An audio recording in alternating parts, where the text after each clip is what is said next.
On vous souhaite la bienvenue à ericlatour.com. Dans quelques instants, on reçoit des représentants du Centre de prévention du suicide du Haut-Richelieu pour parler de la semaine de prévention.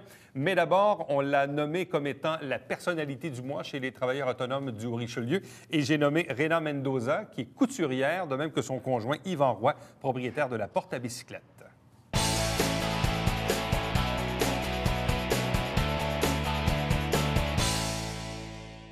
C'est toujours pratique d'avoir près de chez soi un atelier de couture pour des altérations, des retouches, de la confection. Eh bien, depuis près d'un an maintenant, au 422 boulevard du Séminaire-Nord à Saint-Jean-sur-Richelieu se trouve Couture Rena. Et en fait, on va faire le lien aussi au cours de l'entrevue avec la porte à bicyclette. Donc, nos deux invités, d'abord Rena Mendoza. Bonsoir. Bonsoir. De même que Yvan Roy, qui est propriétaire de la porte à bicyclette. Bonsoir et bienvenue. Je vais commencer avec toi, Yvan, parce que, bon, d'abord et avant tout, vous formez un couple. Oui, exactement. On est mariés. On s'était vu il y a quoi, un an ou deux, ou peut-être plus que ça même, peut-être 2-3 ans, avec ton père, pour nous parler de l'atelier de la porte à bicyclette. Qu'est-ce qui est arrivé avec la porte à bicyclette? Bien, la porte à bicyclette, eh bien, mon père a pris sa retraite. Et puis, j'ai dû faire un choix assez déchirant d'arrêter de fabriquer des vélos. Ne trouvant pas personne pour le remplacer, pour pouvoir continuer ce projet-là. Alors, j'ai continué à seulement faire la réparation de bicyclettes puis à faire du recyclage aussi. Bon. Et donc là, il y avait de l'espace de libre dans le magasin, c'est ça, ou dans le bâtiment? Certainement. Tout le deuxième étage, en fait, puisque le deuxième étage était dédié à la fabrication puis à la démonstration des bicyclettes que je fabriquais. Bon. Comment s'est présentée l'opportunité, dans le fond, d'offrir cet espace-là à Rena? Eh bien, quand on a eu fini de liquider nos bicyclettes au deuxième étage, eh bien, on se demandait qu'est-ce qu'on allait faire avec le local. On s'était dit peut-être qu'on va le louer, mais en même temps, parallèlement à ça, eh bien, Rena, elle faisait de la couture déjà à la maison, puis elle en a fait toute sa vie, comme on va voir plus tard. Et notre maison privée commençait à avoir plusieurs clients qui la visitaient, puis ça devenait un petit peu limite. Alors, on s'est dit, bien, pourquoi pas, Rena, elle aime tellement la couture, pourquoi pas recycler le deuxième étage pour ma conjointe. Bon, vous êtes mariés depuis combien de temps? On est mariés depuis 2006. Depuis 2006. Et vous vous êtes rencontrés il y a combien d'années? Ça fait 12 ans. Une douzaine d'années. Une douzaine d'années. Bon, d'abord, Rena, donc tu es née au El Salvador, en Amérique centrale. Oui. Donc, tu as immigré au Canada, quoi, en 93, 94? 93. Bon, quelle était la raison pour laquelle tu es venue au Canada? Mais parce que dans le temps, mon pays avait la guerre. Fait que toute notre famille sont partis partout aux États-Unis. Fait que après, mon ex-mari est arrivé au Canada. C'est là qu'on s'est mariés. C'est pour ça que je suis venue au Canada. Bon. Et pourquoi, à l'époque, aviez-vous choisi, et à quel moment, dans le fond, tu as choisi la ville de Saint-Jean-sur-Richelieu? C'est quand j'ai connu Yvan qu'on a déménagé à Saint-Jean. Bon, parce que sinon, tu étais quoi, à Montréal? J'habitais à Montréal et j'ai travaillé dans la couture. Donc, tu as travaillé dans la couture, dans le fond, dans les années 90. Par la suite, tu as rencontré Yvan. Et d'ailleurs, curiosité, comment vous vous êtes rencontrés? Bien, c'est par l'entremise d'une cliente qui travaillait avec Rena. Donc, c'est cette fois. Et là, après ça, quoi, tu lui as dit déménage à Saint-Jean-sur-Richelieu? Bien, à ce moment-là, ma boutique était à Montréal. Et puis, on a déménagé à Saint-Jean en 2005. Puis à ce moment-là, j'étais déjà fiancé avec Rena. Donc, on a déménagé ensemble. Et puis, à ce moment-là, à cette époque-là, Rena travaillait à mon magasin, d'ailleurs. Bon. Initialement, donc, tu as une formation donc, en couture. Oui, je suis allée à l'école. Après ma secondaire, j'étais allée à l'école de métier à El Salvador. Et j'étais devenue diplômée dans la couture. Donc, diplôme en couture, quand tu es arrivé au Canada, tu as travaillé dans le monde de la couture? J'ai commencé à travailler à la couture. Bon. Quand tu as déménagé à Saint-Jean-sur-Richelieu au début des années 2000, tu as continué à faire de la couture à la maison, mais en même temps, tu travaillais aussi dans une épicerie. C'est bien ça? Oui. Je travaille au IGA. Bon. De quelle façon vois-tu ce projet d'avoir maintenant un atelier avec un nom de commerce, une adresse, un lieu commercial? Comment vois-tu cette transition-là? Parce que tout le temps, je travaillais dans la couture, fait que je travaillais à la maison pour les amis, les personnes que je connaissais. De bouche à oreille, ça venait en plus de personnes qui venaient à la maison pour que je fasse la couture. Fait que c'est là qu'on avait vu l'opportunité moi et mon mari, pour ouvrir le magasin couture. Parce qu'une maison privée, ça devenu trop pour nous, là. Ça fait beaucoup de visiteurs, là. Ouais. Il y a un élément C'est trop aussi, populaire, ouais. c'est ça? Oui, bien, ça commence à être un peu populaire pour une maison privée. Et puis, il y a un élément aussi que aujourd'hui, les couples, les familles, les deux parents doivent travailler aujourd'hui pour joindre les deux bouts. Ouais. Et puis, c'est difficile de pouvoir harmoniser l'horaire des familles. Souvent, l'homme et la femme sont chacun de leur côté avec leur horaire différente. Mais avec cette opportunité-là qu'on a, nous, on a vu vraiment une opportunité d'uniformiser notre horaire, de pouvoir avoir exactement les mêmes heures de travail, les mêmes heures de congé, pouvoir vivre, vraiment avoir une qualité de vie. Bon. Des couturières, il n'y en a pas tant que ça. C'est un besoin, visiblement. Toujours quelqu'un qui a besoin de faire un rebord, couper ceci, une correction, une réparation. Bref, quels sont les services que tu offres? Mais j'ai fait les retouches, les barres de pantalon, j'ai fait la confection aussi. Et il y en a beaucoup de monde qui aime ça, les vêtements sur mesure. Fait que j'ai fait mes propres patrons aussi. C'est ça. Bon. À l'époque, comment s'est passé l'apprentissage du pays, mais l'apprentissage de la langue? Donc là, tu parles français, toujours espagnol, évidemment. Est-ce que tu parles anglais aussi? Un peu. Un peu. Ouais. Donc, presque trilingue, si on veut. Presque. Comment s'est passé l'apprentissage de la langue ici?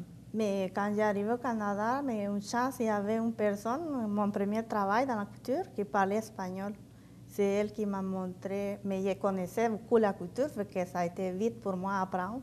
Et à la même temps, j'ai appris le français en attendant tout le monde parler. Mais au début, je ne comprenais rien. Pas au moins en français. Donc, elle s'est beaucoup améliorée. Là. Oui, oui, elle a appris sur le tas avec au travail. Puis c'est assez remarquable. C'est une des choses qui me séduit d'elle, d'ailleurs. Quand Rhéna est arrivée au Canada, bien, pour nous situer dans le temps, là, les Canadiens gagnaient la Coupe Stanley au moment où Rhéna est arrivée. Et puis, elle est devenue monoparentale avec 3 enfants, apprenant le français. Elle a réussi à travailler, obtenir des promotions dans son travail, puis continuer sa carrière pour subvenir à ses besoins. C'est vraiment remarquable qu'est-ce qu'elle a accompli. Et puis jusqu'à... Ça, c'est avant qu'on se rencontre. Quel âge ont les enfants aujourd'hui? Et 21, 19 et 17. OK. Donc, on est dans un autre segment de la vie, là, la fin des études, ou bref, on est dans ce coin-là. Comment s'est passée l'adaptation entre Montréal et ici, Saint-Jean-sur-Richelieu? Ça a bien passé parce qu'on a aimé déjà la ville d'avance, parce qu'on venait visiter les parents à Yvan, qui habitaient déjà à Saint-Jean.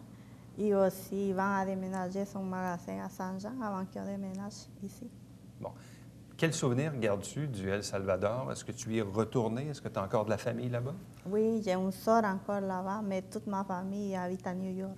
À New York? Mes parents, mes frères, mais on a retourné souvent. Ah oui? Oui. Est-ce que le pays s'est transformé? Est-ce que l'ambiance est meilleure aujourd'hui? Meilleur aujourd'hui. Ça a beaucoup évolué, là. Il y en a beaucoup de gros magasins, tout. Bon. Mieux qu'avant quand j'habitais là-bas. J'imagine. Donc là, l'atelier est ouvert depuis presque 1 an maintenant, 422 boulevard du Séminaire, juste où situé à quel endroit? C'est presque sur le coin de la rue Saint-Louis, où ce que l'intersection où il y a la nouvelle bâtisse qui vient de se construire en avant du Super C. Oui. Et puis il y a l'IGA Gladu aussi qui est là. Puis il y a le centre de kinésiothérapie qui est notre voisin et Boucher de fraîcheur de l'autre côté. Donc la boutique est au 2e étage. C'est ça. Et donc là, actuellement, tu es comme en transition. Donc tu es encore au marché IGA Gladu, c'est ça? Oui. Mais ton souhait éventuellement serait de faire ça, bien sûr, à temps plein dans la boutique? Oui. Fait que là, tu donnes un délai de combien de temps pour compléter tout ça? Mais on n'a pas décidé encore, mais ça va être dans l'avenir, là. Ouais. Bon, on s'attend que ça arrive cette année parce que, justement, beaucoup de gens nous disent que soit leur couturière a pris sa retraite ou ils ont de la misère à en trouver une. Donc, on pense qu'on va pouvoir combler un besoin qu'il y a dans la région. Donc, avec la clientèle qu'elle a déjà, plus la nouvelle clientèle à développer, oui. en ayant pignon sur rue sur le boulevard du Séminaire, donc c'est plus facile de... C'est très facile, justement, à cause qu'on est bien placé, mais aussi à cause de la qualité du travail de Rhéna et puis les machines qu'on a, les outils, on est très bien outillés. Alors, on est vraiment en mesure de satisfaire les personnes qui ont besoin de nos services, là. À vous deux, merci beaucoup. Félicitations. Puis longue vie donc à la boutique Réna Couture et aussi à la porte à bicyclette. Merci beaucoup. Merci beaucoup. Et restez avec nous puisqu'au retour, on vous parle de la semaine de prévention du suicide.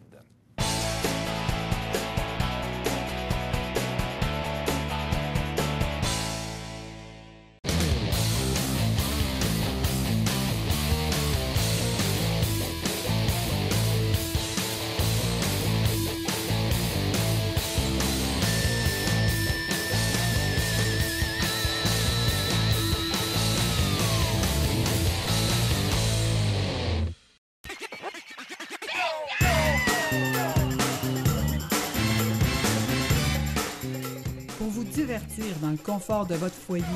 Télébingo, TVHR, tous les dimanches matins, 9h30, avec votre meneur de jeu, Alain Rameau. C'est un rendez-vous.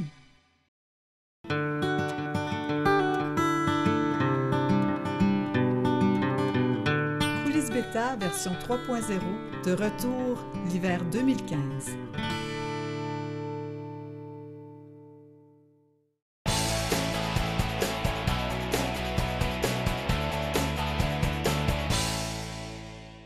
Du 1er au 7 février, c'est la semaine provinciale de prévention du suicide au Québec. On en parle à chaque année, on fait bien en parler, il faut en parler, il faut démystifier. Il faut faire aussi de la prévention à travers ça. Ici, dans la région, on a la chance et le bonheur d'avoir le Centre de prévention du suicide du Haut-Richelieu. 3 de ses représentantes sont avec nous. D'abord, la directrice générale Sylvie Béliveau. Bonsoir. Bonsoir. De même que Myriam Lafont, qui est coordonnatrice technique. Bonsoir. Bonsoir. Et également Nancy Paquette, formatrice et responsable communautaire. Bonsoir et bienvenue. Je vais commencer avec vous, Mme Béliveau, parce que qu'est-ce que ça implique pour votre organisation, la semaine de prévention? Donc, c'est une semaine de visibilité, on en parle davantage. En quoi ça a disons, un impact sur le reste de vos opérations dans l'année? Bien, en fait, plus on parle du Centre de prévention du suicide, plus, dans le fond, on fait connaître nos services. Alors, c'est hyper important, vraiment, de diffuser, de rencontrer le plus de gens possible. Donc, c'est important vraiment de se faire connaître. Je pense qu'on n'est pas encore assez connu, malheureusement. Ouais. Et pourtant, le centre existe depuis? Depuis 1993, donc ça fait quand même là, 23 ans. Là, ouais. Donc, c'est quand même... ça fait plusieurs années. Est-ce que le fait de ne pas être confronté à la problématique du suicide fait en sorte parfois qu'on ne connaît peut-être pas un organisme comme le vôtre? C'est-à-dire que la journée qu'on a une problématique dans notre entourage et que l'on se met à chercher des services, peut-être que là, on vous trouve. Mais comme vous dites, et ça aussi, ça m'étonne toujours dans des organismes qui existent depuis 10 ans, 20 ans, 30 ans, on fait un vox pop sur la rue puis on leur demande « Connaissez-vous le Centre de prévention du suicide? » Et je ne sais pas si la moitié des gens répondraient « Oui ». Effectivement. C'est vrai. Et pourtant, vous jouez un rôle capital, là. Oui. Effectivement, tant qu'on n'a pas besoin du service, mais effectivement, ça passe peut-être un peu plus inaperçu. En plus, on n'est pas non plus affiché. C'est clair. Ça, donc, les gens ne peuvent pas voir non plus que ça existe là, au niveau de la bâtisse et tout ça. Donc, on a beaucoup à faire, on a beaucoup à parler, puis de savoir qu'on est là. Et puis cette année, bien, c'est ça, on a encore le même thème que l'année passée. Il a été important pour nous, le suicide n'est pas une option. Et puis on travaille très fort avec notre épingle. Et j'aimerais vraiment la remettre. Oui. Voilà. Que représente l'épingle? Bien, en fait, c'est vraiment en la remettant. Ça dit que tu es important pour nous. Et ce qu'on demande, dans le fond, c'est que vous puissiez la passer à quelqu'un d'autre. Donc vraiment, c'est de faire une chaîne pour vraiment là, sensibiliser les gens à la prévention du suicide. Bon. Quels sont d'ailleurs les services qui sont offerts chez vous? Oui, les services, bien, la porte d'entrée de nos services, c'est la ligne d'intervention téléphonique. Donc, la ligne 1866-APPEL, 1866-277-3553. Ça, c'est la porte d'entrée de nos services. C'est un service qui est ouvert 24 heures sur 24, 7 jours sur 7. Les gens qui sont soit en crise ou encore qui ont besoin d'informations, qui sont inquiets pour quelqu'un de leur entourage, ils appellent et ont accès à ces services. On offre aussi des suivis en face-à-face. les gens qui vivent soit une période suicidaire ou encore qui ont perdu quelqu'un par suicide peuvent avoir accès à un suivi court terme. Et on offre aussi un groupe d'entraide là, pour personnes endeuillées par suicide. Donc ça, en gros, c'est le gros de nos services. C'est sûr qu'on se déplace là, en entreprise si jamais il y a des entreprises qui perdent un employé par suicide. On offre aussi de la postvention. Donc ça aussi, avec les policiers de Saint-Jean, on a une belle collaboration. Puis il y a le volet formation qui est le volet à Nancy aussi. Bon. Quand on dit formation, on forme qui? On forme différentes personnes, mais pas tous à la même chose, pas tous au même rôle. On déploie plusieurs formations, entre autres une qui s'adresse au personnel des services sociaux, des organisations communautaires. Donc, on forme tout le personnel, là, autant au C3S, au CLSC, à l'hôpital, dans les organisations communautaires, à la commission scolaire, c'est eux qui sont en première ligne avec les gens suicidaires, c'est eux qui sont dans les milieux, donc pour faire cette prévention-là, puis comment on peut travailler en collaboration avec eux, mais que lorsqu'ils sont dans leur bureau avec quelqu'un de suicidaire, ils ne sont pas démunis face à cette intervention-là. Ils connaissent qu'est-ce qu'ils ont à aller chercher comme information, puis quel type de filet de sécurité ils doivent mettre en place en fonction de la personne dans quel état elle est. On forme aussi des gens qui ont peut-être moins ce rôle-là d'intervention complète. C'est une formation qui sert à repérer les gens qui sont vulnérables au suicide dans le but de les diriger vers une intervention complète. Donc, si, exemple, quelqu'un qui est préposé aux bénéficiaires, qui pourrait détecter quelqu'un qui est suicidaire et ensuite le référer vers un travailleur social, un intervenant ou le centre de prévention du suicide pour que cette personne-là ait une intervention adaptée à sa situation. Et en dernier, on forme aussi des gens dans des milieux pour former des sentinelles en prévention du suicide. Donc, on la compare, cette formation-là, comme quand une entreprise va mettre des gens en formation en premiers soins. Donc, l'idée, c'est d'avoir des gens qui sont sur place, capables de faire un bout de l'intervention, mais quand on est formé en premiers soins, on donne le relais aux ambulanciers. Quand ils arrivent, on se retire. Ouais. Donc, le sentinelle, c'est la même chose. Donc, en entreprise, par exemple, on pourrait former des contremaîtres, des agents de ressources humaines, des agents syndicaux qui pourraient ensuite faire les premières interventions, être présents et référer vers le centre de prévention du suicide pour passer le relais à un professionnel, donc le CPS, pour faire l'intervention.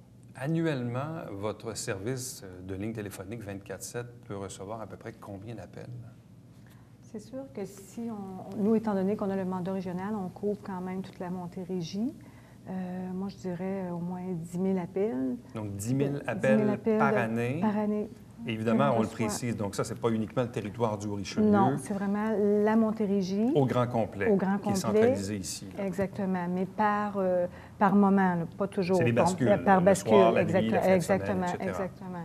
Donc, il y a d'autres centres comme vous qui ont des services d'aide le jour, oui. mais qui, à d'autres moments de la journée, sont en bascule vers le centre. Exactement, ici. Exactement. Pour toutes sortes de raisons, soit qu'il manque de personnel ou qu'ils ont des rencontres d'équipe ou il arrive des situations. Donc, nous, on est toujours là pour prendre le relais. Les appels, est-ce que ça finit toujours un peu par tous se ressembler? Sur le fond, peut-être, mais chaque cas est unique?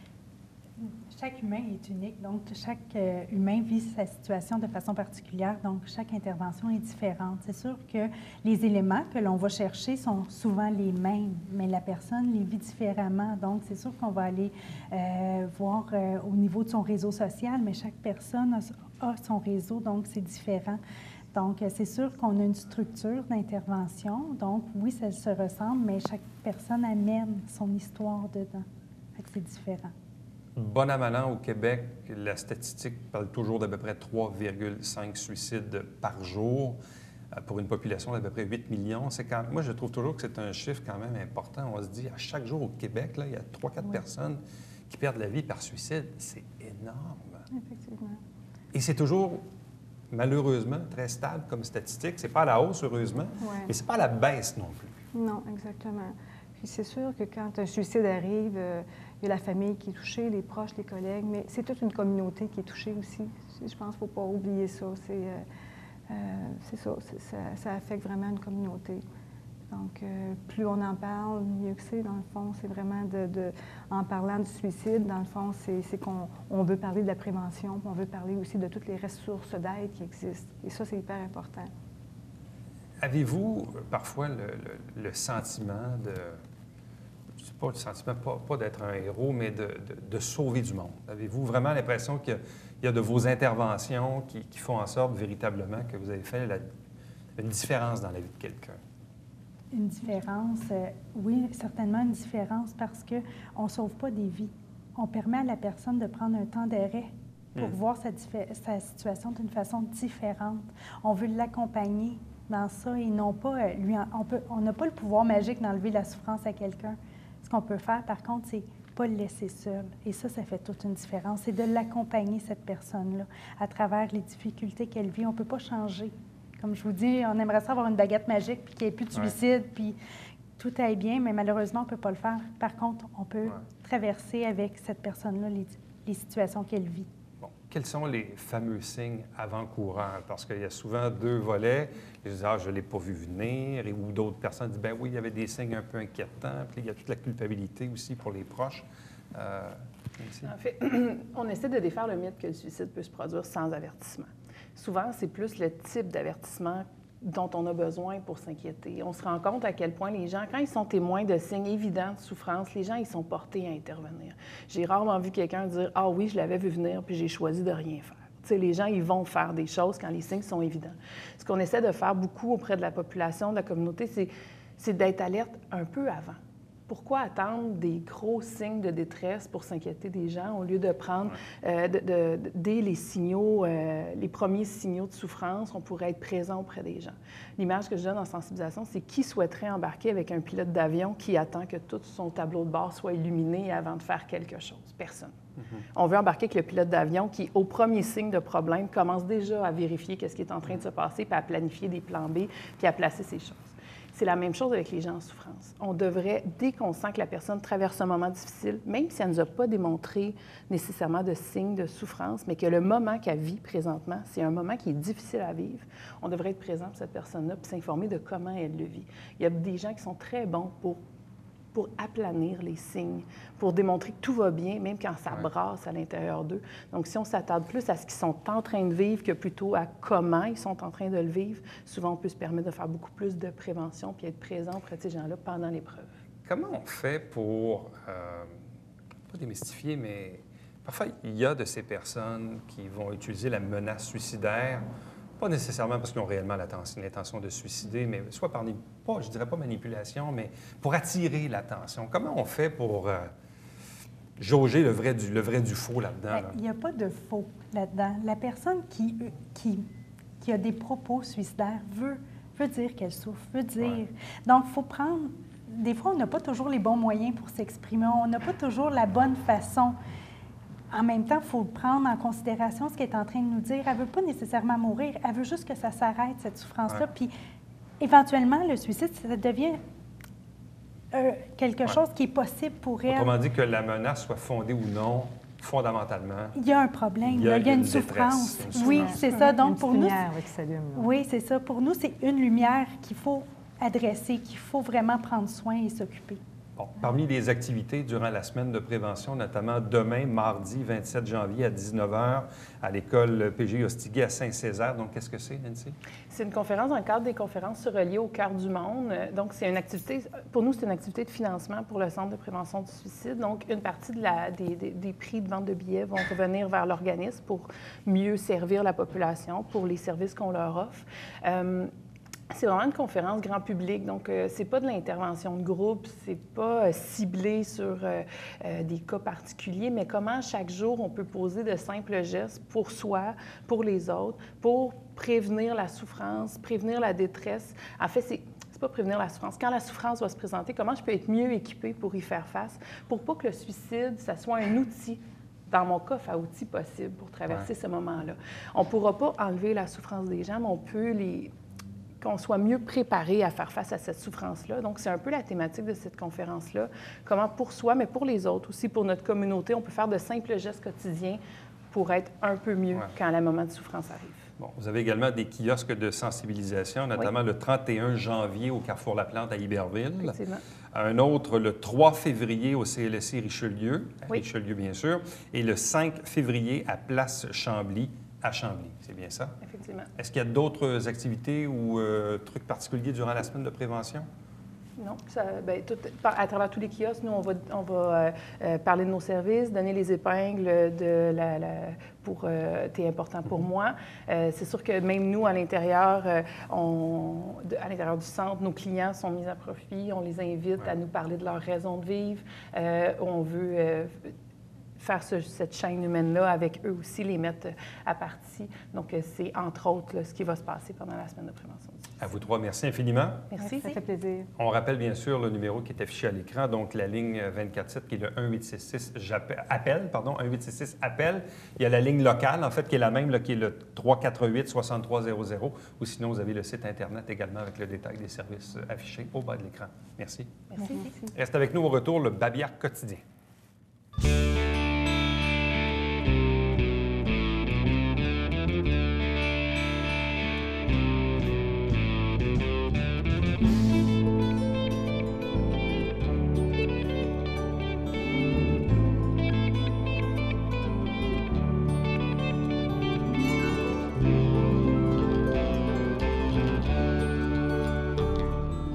Bêta, version 3.0, de retour d'hiver 2015.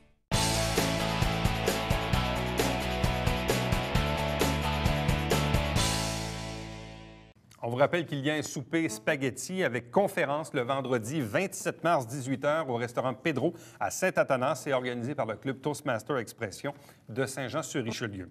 À chaque semaine, on vous présente des extraits du Conseil de ville via l'émission Saint-Jean-sur-Richelieu. Vous avez la grille horaire à l'écran. N'oubliez pas le télébingo tous les dimanches matins à 9h30 en direct avec 3 500 $ en prix. Donc, il y a une trentaine de dépositaires pour acheter vos livrets un peu partout sur le territoire. Pour connaître la liste, tvhr9.com ou vous composez le 358-1912.